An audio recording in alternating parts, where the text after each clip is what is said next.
Boa noite a todos, muita paz, muitas boas energias com Jesus.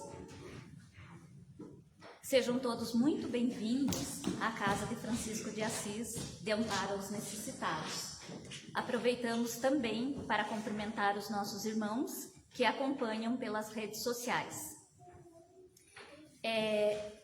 Como sempre falamos, os nossos temas são determinados pelo Departamento Doutrinário e nesta noite nós vamos concluir o capítulo 24, Não colocais a candeia debaixo do alqueire. Abordaremos os subtítulos Coragem da Fé, Carregar a sua cruz, quem quiser salvar a vida, perdê-la-á. Convido a todos nesse momento para serenar os nossos corações, para esse momento de intimidade com Deus, deixando todos as nossas preocupações, as nossas tristezas e comungando com Deus, buscando a luz de Jesus.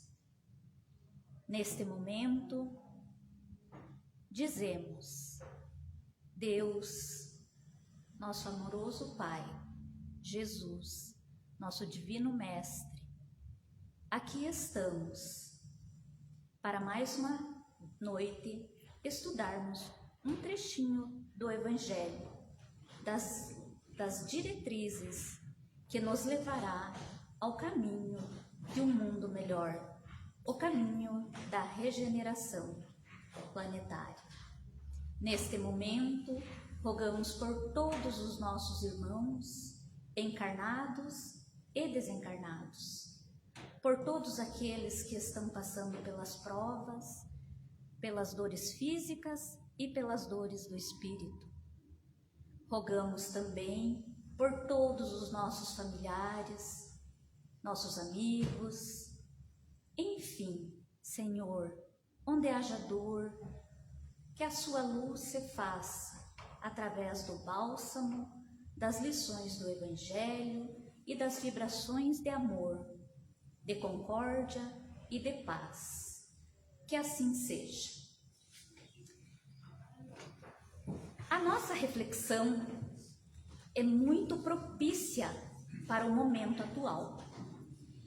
Ainda vivemos as intolerâncias, as tristezas, os preconceitos, as perseguições e também os ódios, que todas as palavras resumem em ódio, ou seja, a falta de amor. Estamos fazendo tudo ao contrário daquelas lições propostas por Jesus. Estamos num mundo de muitos excessos e estamos deixando de viver de forma simples, com humildade, sem inflar o ego. Como diz a canção lá do Roupa Nova, já é hora de vencermos os orgulhos, muitos orgulhos, e as prepotências. Nós estamos muito prepotentes ainda. Procurarmos servir a Deus mediante aos ensinos de Jesus e não aos valores mundanos, os valores transitórios. Portanto, quando da recomendação, não coloqueis a candeia embaixo do alqueire, significa que precisamos urgentemente fazer acontecer as mudanças. Consta em toda a história da humanidade que ela é cheia de vultos, grandes vultos de coragem, de fé. E sabemos que, à frente do seu tempo, todos sobressaíam com as suas teorias, com os efeitos progressistas, dentre todos os homens e mulheres. Mas Jesus foi aquele que sobressaiu em excelência, humildade, no solo do planeta Terra. Por muitas vezes, afirma que seus ensinamentos, eles foram uma espécie de resumo de sabedoria, de amor e de concórdia. Também as lições de Jesus não se perderam com o tempo. Nada da sua força e da sua proposta inicial. A sua proposta inicial de vencermos todas as mazelas que trazemos de vidas anteriores. É hora de já estarmos comprometidos com a nossa consciência para que essa transformação aconteça. As mensagens de Jesus resistem ao tempo. Ela resiste às inovações tecnológicas, ao processo civilizatório. Sabemos que as verdades de Jesus, elas são singelas. Por isso que nós devemos deixar aquelas propostas dos excessos e vivermos em simplicidades. São singelas, contudo, as suas vivências são de uma especial dignidade, de uma moral elevadíssima, de amor que não é indescritível para colocarmos as lições do Mestre. Ao seguirmos os ensinamentos de Jesus, o nosso Rabi da Galileia, Jesus, a luz do mundo, estaremos colocando uma chama no candeeiro.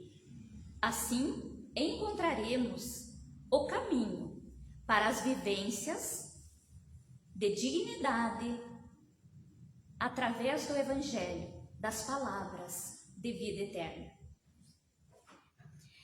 Quando lemos o item 13, Coragem da Fé, nós estamos entendendo que foi um momento que Jesus já sabia como seria a trajetória da humanidade. E ele diz assim aos seus discípulos e seguidores: aquele que me confessar e me reconhecer diante dos homens, eu também reconhecerei e confessarei diante de meu Pai que estás nos céus. E aquele que me renegar diante dos homens, eu também renegarei diante do meu Pai que estás nos céus. Parece uma bronca, mas não era uma orientação. Por quê? Diante de todas as informações, nós já poderíamos estar maduros com a maturidade para seguir e não renegar Jesus. Se alguém, aí essa anotação foi de Mateus, aí nós temos uma outra de Lucas que diz assim: se alguém se envergonhar de mim e das minhas palavras, o Filho do Homem também dele se envergonhará, quando vier na sua glória e na de seu Pai e dos santos anjos. Ou seja, por outras palavras, aqueles que houverem arreceado de se confessarem discípulos da verdade ou assumir uma postura cristã, não são dignos de serem admitidos no reino dos céus. O reino é aquela construção que fazemos em nosso coração, em nossa consciência, através das práticas, do testemunho da fé. Ainda assim, no Evangelho segundo o Espiritismo, temos a seguinte colocação. Kardec coloca: perderão as vantagens da fé que alimentem, porque se trata de uma fé egoísta. E quando nós não assumimos uma postura, nós somos egoístas. E, infelizmente, estamos ainda muito egoístas.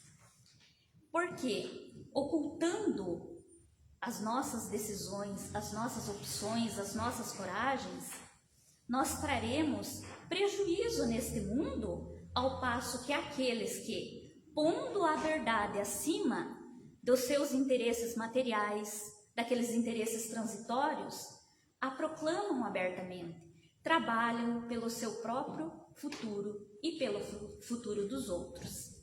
Aqui também nós podemos pensar o seguinte: em muitas situações outrora, eu acredito que hoje não acontece com tanta frequência. Ainda nós temos, nós espíritas, temos ainda um olhar um tanto quanto preconceituoso. Por quê? Quando encontramos uma pessoa muito bacana, entre aspas, e aí quando você fala de Jesus, não diz que você é espírita até o momento, mas você tenta se expressar como as recomendações de Jesus, a pessoa fica encantada, mas de repente pergunta: você, que religião é? Ou já adianta uma das religiões? Daí a gente diz assim: eu sou espírita. Ah, não é possível. Aí começam aqueles questionamentos. Mas isso é extremamente natural, porque nós temos que testemunhar, não dizer que a doutrina espírita é a melhor, mas exemplificar. Ficarmos quietos, não rebatermos, mas afirmarmos o que é ser espírita. E fazendo essa reflexão, pensamos em alguns precursores, alguns mártires, que um deles viveu com Jesus, que é um exemplo muito grande e que nós trazemos sempre em nossa consciência e sempre vem à tona. No capítulo 26 de A Boa Nova, lá na derradeira hora, quando Jesus já estava recomendando os seus apóstolos sobre a partida que ele teria, ele não falava para onde ia, mas Pedro, aquele apóstolo que lutou incansavelmente, ele era um tanto quanto áspero, mas ele trabalhou incansável, tanto é que ele cedeu a casa para a casa do caminho. Mas ele também foi frágil. Nós temos esse testemunho que, em dada conversa, Pedro estava tão eufórico perguntando para Jesus para onde ele ia, e Jesus disse: calma, Pedro, não tenhas tanta curiosidade. Ah, mas eu vou com você para onde o Senhor for. E aí Jesus disse: Pedro, não se exalte, não encontras preparado para seguir-me. E então Pedro ficou nervoso, disse: então, não sou um homem? Eu darei a minha vida por vós.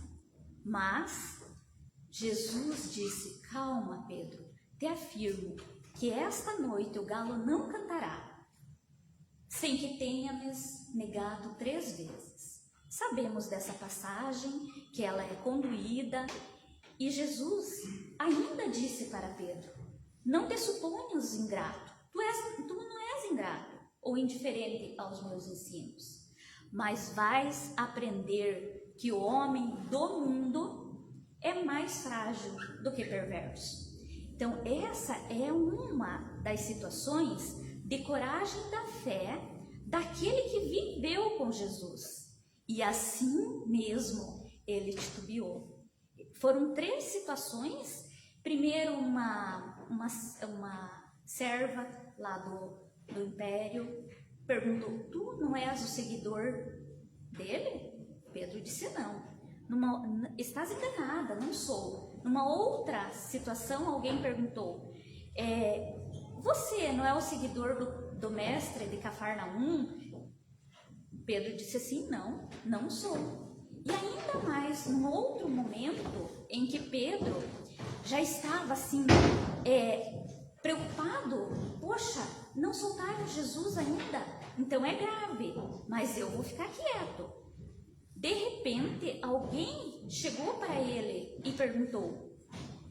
Ele palidamente respondeu: estás enganado, amigo. Vê, isso seria impossível eu segui-lo. Então, por que Pedro fez isso? Porque ele tinha muitos outros compromissos que ele não tinha coragem do testemunho naquele momento. Ele fez isso pensando por medo, por orgulho, por egoísmo e assim por diante, porque ele pensou: nossa, mas tem os pescadores e tem a minha família, como é que eles vão ficar? Esse foi um dos momentos assim que nos retrata um exemplo de vivência com Jesus. E aí nós perguntamos, e nós não estamos agindo como Pedro, assumindo todos os outros compromissos ao invés de assumirmos uma postura de moral cristã, de um trabalho na seara do Cristo e assim por diante? Mas lembramos, Jesus já orientou Pedro, somos frágeis, muito mais frágeis, estamos a caminho, estamos aprendendo. Outro exemplo que é muito pertinente e muito interessante que pensemos, que recordemos, ou aqueles que ainda não leram a história de Joana de Cusa, é que era esposa de um intendente do inquisitor Antipas. Ela e o marido pensavam diferente. O marido detestava qualquer manifestação de fé em relação a Jesus. Ela não. Puramente madura, comovida com as lições e comprometida com as lições de Jesus. Ela teve também o seu momento, mas a antiga discípula de Jesus estava já no caminho do martírio, porque sabemos que muitos foram martirizados, perseguidos em nome de Jesus. Ela e o filho dela, seguidores da doutrina, passado muitos anos, seguiram as lições de Jesus, testemunharam as lições de Jesus, contudo foram ao martírio. Ao final, um dos verdugos perguntou a ela, o teu mestre ensinou o quê? Só morrer? Aí ela disse não, amar incondicionalmente, seguir suas lições. Contudo, ela e o seu filho, o filho era seguidor, mas num momento de fragilidade humana, ele pediu para a mãe, abjura, por mim, mamãe. E pela primeira vez, ela colocou-se firme em frente ao filho e disse, não, o nosso mestre de amor incondicional está conosco e não abjurou. Por isso, vamos todos nós lembrar desses testemunhos. E também, trazendo para nós mais outro exemplo do que é a coragem da fé, nós temos da obra Paulo e Estevão, a grande maioria deve conhecer, e traz um testemunho de fé, de coragem, de fé, de compromisso, que nos leva a meditar. Vejam só, a obra Paulo e Estevão é uma das grandes, da série dos romances históricos de Emmanuel. Então, nós temos Paulo e Estevão há 2000 anos, 50 anos depois, Ave Cristo e Renúncia. Todos eles nos trazem lições imorredoras dos testemunhos. Vamos pegar apenas um exemplo, que é da obra Paulo e Estevão. Nós temos o próprio Estevão, que no ano de 34, após ele seguia as lições de Jesus, depois de algumas intercorrências com a sua família, ele passou a testemunhar mais ainda. O que aconteceu? Estevão é considerado o primeiro mártir do cristianismo. Ele foi morto, apedrejado pelas perseguições contra a doutrina do Cristo. E isso tudo porque ele testemunhava amorosamente as lições de Jesus, sem agredir ninguém. E Estevão teve uma grande missão na terra, porque graças a Estevão, Saulo, aquele que perseguiu, que inclusive Saulo estava noivo da irmã de Estevão, levou a sua irmã para ver o suplício derradeiro de Estevão. Ele ainda vivo, sofrendo, mas firme na coragem da fé. Estevão deu a oportunidade para que Saulo se transformasse com o passar do tempo. Graças a ele, Saulo, o doutor da lei, rabino fiel aos seus ensinos, aos ensinos do Velho Testamento, e não reconhecia Jesus como Messias. Graças a esse momento do testemunho de Estevão, Saulo transformou-se em Paulo, também conhecido como São Paulo. Atravessa a sua vida toda num paradoxo daquele que fora perseguidor para ser perseguido. Ele perseguiu todos os cristãos, fez toda aquela política de que Jesus estava tentando tomar o espaço político, contudo não era essa a intenção, como sabemos, e ao final ele tornou-se, lá pelo ano de 64, ele tornou-se aquele defensor, e tantas cartas ele escreveu divulgando as lições de Jesus. E assim será com os adeptos do Espiritismo, pois que a doutrina que professam não é mais do que um desenvolvimento e aplicação do Evangelho. Também eles se dirigem às palavras do Cristo. Eles semeiam na terra o que colherão na vida espiritual. Por isso, quando fala-se, colherão lá os frutos da sua coragem ou da sua fraqueza. Então, nós também podemos viver o paradoxo de Paulo, porque ou nós testemunhamos ou nós nos acovardamos, temos uma fé egóica. Para isso, nós temos o Espiritismo realiza o que Jesus disse do Consolador. Nós temos o conhecimento das coisas, que faz o homem saber de onde vem, para onde vai e por que está na terra. Olha só a oportunidade redentora que nós temos. Nesses minutos são luzes a brilhar para a nossa vida. Atrai os verdadeiros princípios da lei de Deus e consola pela fé e pela esperança. Sendo assim, a doutrina espírita é entendida como o Consolador prometido por Jesus. E quando nós falamos carregar a sua cruz, quem quiser salvar a vida, perdê-la-á, é o caso da Joana de Cusa, é o caso do Estevão.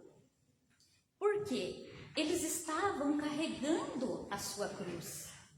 Ou seja, mais adiante nós veremos o simbolismo do que é a cruz de Jesus para nós, embora nós queremos Jesus vivo.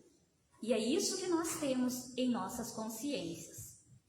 Disse Jesus, na anotação de Lucas: benditosos sereis, quando os homens vos odiarem e separarem, quando vos tratarem injuriosamente, quando repelirem com o mal o vosso nome, por causa do Filho do Homem.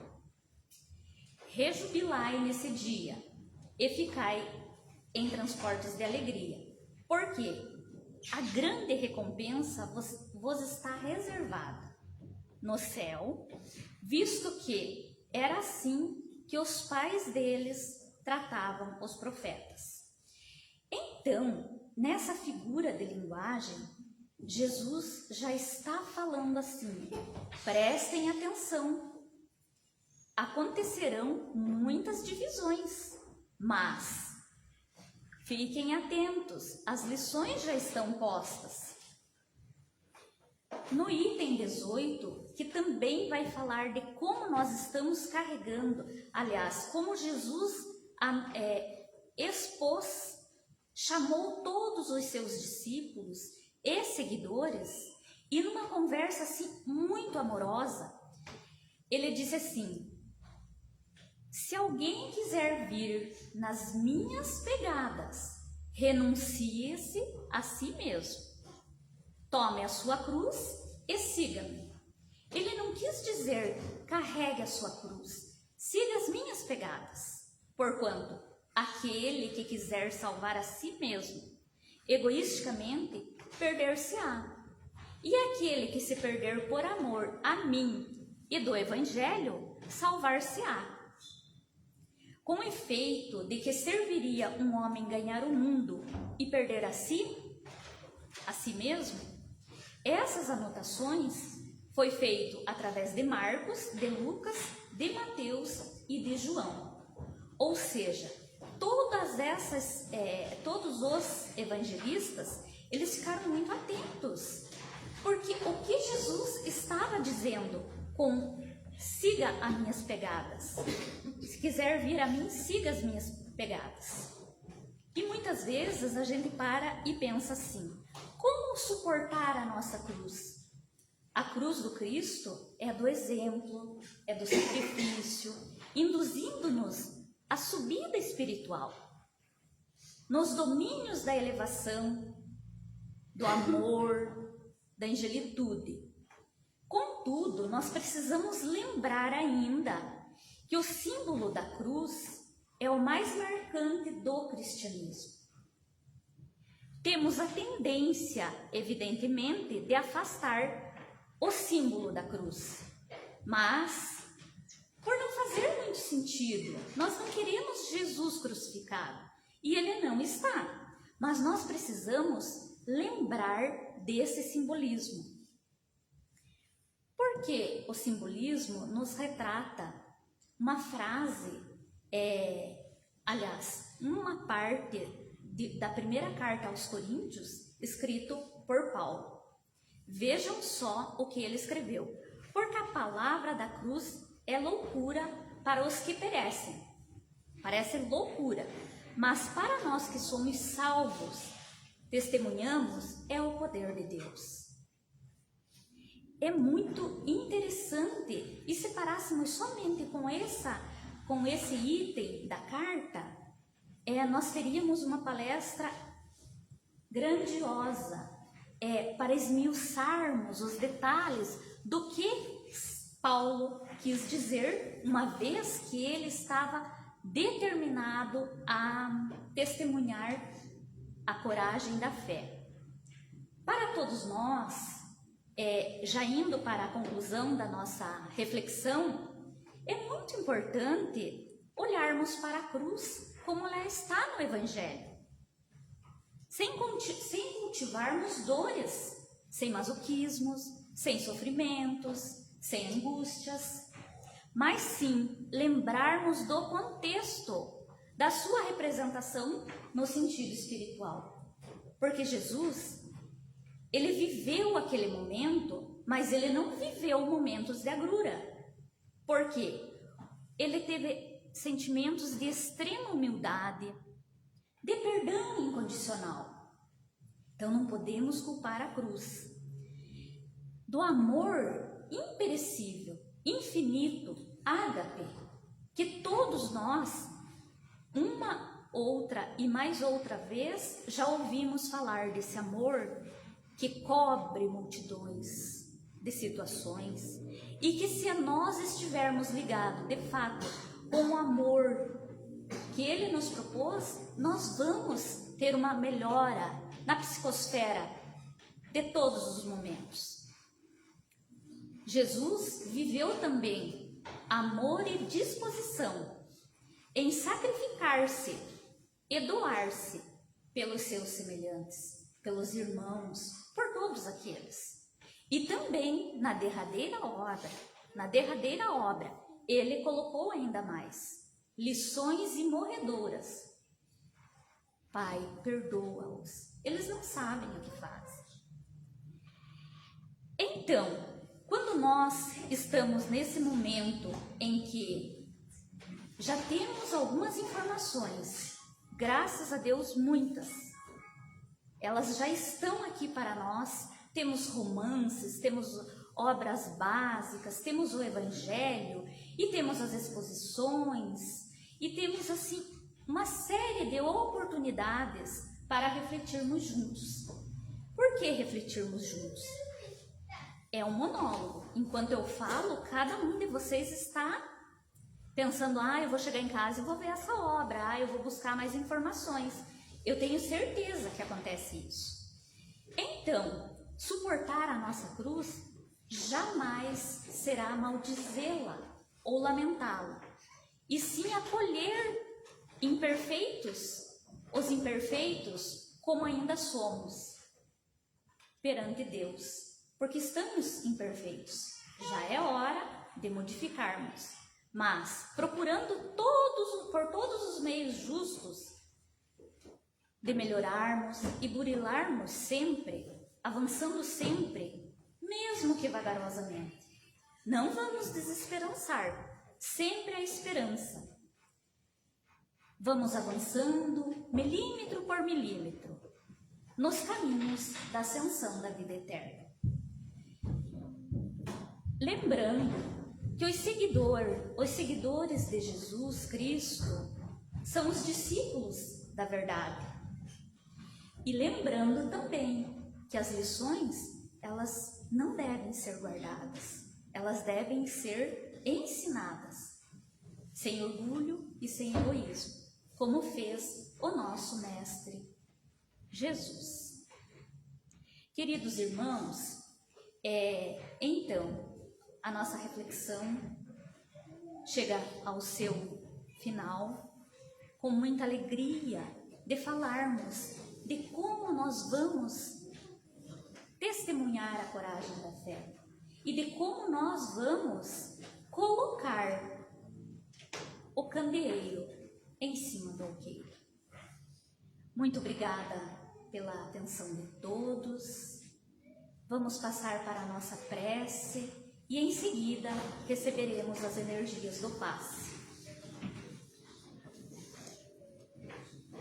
Jesus, nosso amoroso irmão, aqui estamos com os nossos corações e mentes em júbilo, de alegria por mais uma vez estudarmos as suas lições. Nos transportamos como um momento ímpar para esse aprendizado. Rogamos a sua presença em todos os momentos da nossa vida. Agradecemos ao nosso Deus, Pai, Criador, por ter nos oportunizado essa situação para que entendamos que Jesus é a luz do mundo e que nós poderemos muito bem seguir as suas lições. Agradecidos estamos pela espiritualidade maior que nos assiste, pelas bênçãos, pela paz e pela concórdia que todos nós estamos envolvidos. Pai nosso, que estás nos céus e em toda parte, santificado seja o vosso nome, de amor e de concórdia. Seja feita a vossa vontade, aqui na terra como em todos os mundos da sua criação. Dá-nos o pão, hoje e sempre. Perdoa-nos, Senhor, as nossas dívidas, à medida que vamos aprendendo a perdoar os nossos devedores e ofensores. Por caridade, Senhor, não nos deixes cairmos nas tentações de praticarmos o mal. Sê conosco, Senhor, agora e sempre. Que assim seja. Muita paz a todos.